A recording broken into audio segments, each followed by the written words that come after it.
Today I'm going to show you how to make the most amazing chicken and dumplings you will ever have. This right here is pure comfort food to me. These are the ingredients that you'll need. So let's get started. I've got my Dutch oven on my stovetop here, and I've put in 2 split chicken breasts. These are with the bones in. It's about 3 pounds or so.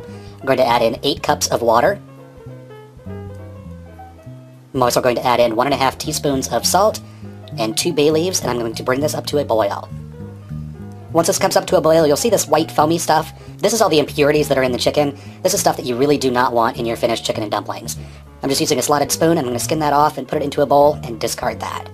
And I'm going to cook my chicken for about 45 minutes or so. You want to make sure and turn your chicken every 10 minutes just to make sure that it gets evenly cooked.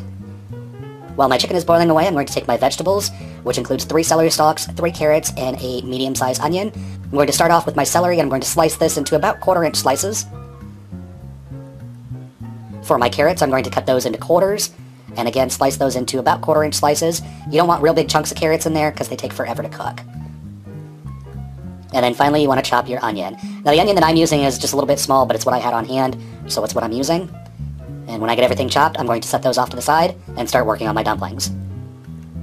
For my dumplings, I'm going to take a medium bowl. I'm going to add in my all-purpose flour, my baking powder, as well as my salt. And then I put my milk into a glass measuring cup and added my cold butter to that. I put that in the microwave for about 30 seconds until the milk was warm and it melted my butter. Then I'm going to add that to the dry ingredients, and using a fork, I'm going to stir this until it is incorporated. It should be a soft dough. If your dough is too wet like mine is, go ahead and add in another 1/4 cup or so of flour and mix that in. You do not want to overwork this dough because it will make your dumplings tough. Then I'm going to dust my countertop with some more flour. I'm going to pour out my dough onto my counter. And I'm going to knead this just a few times to make it come together. Again, you really do not want to overwork this dough. Next, I'm going to lightly flour my rolling pin, as well as the top of my dough. And I'm going to roll this out, and you want to turn your dough every few rolls or so, just to make sure that it doesn't stick to your counter. And I'm going to roll this out to 1/8 of an inch thick. And before I cut this, I want to double make sure that it's not stuck to my counter. Give it one last roll to make sure that it's all even.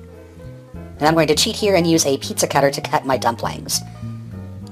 You want to cut your dough into about 1-inch wide strips, and then go across and make them about 3 or 4 inches in length. Then you just want to cover this with a damp towel until you are ready for them. After 45 minutes, your chicken should be thoroughly cooked. You want to cut into the center of that, make sure that there's no pink on the inside, the juices run clear. You want to remove those off to a plate and let those cool somewhat. Then you can go ahead and take them off the bone and shred them into pieces. Before I go any further, I want to make sure and get those bay leaves out of there. Then I'm going to take my chopped up vegetables and add those right into the pot. I'm also going to add in my spices, which includes thyme, black pepper, paprika, and garlic powder.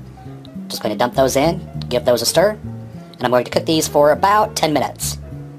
While my vegetables are going, I'm going to take a small saucepan here. I've melted down a stick of butter.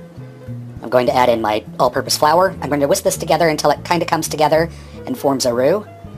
I'm going to cook that roux for about 30 seconds or so. Then I'm going to ladle in some of my stock to kind of thin this roux out a little bit. And it'll thicken up and kind of turn into a gluey mass, but just keep thinning it out.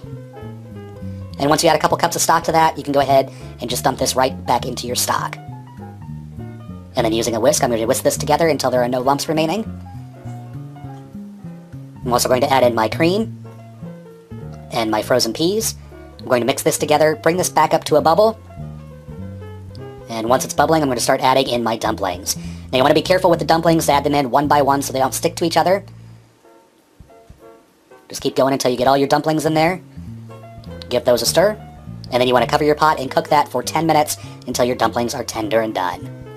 And then finally you want to add your chicken back in. Give it a quick stir. Be careful not to break up your dumplings. And there you have it. How to make the best chicken and dumplings you will ever have. Hope you guys enjoy, and thanks so much for watching.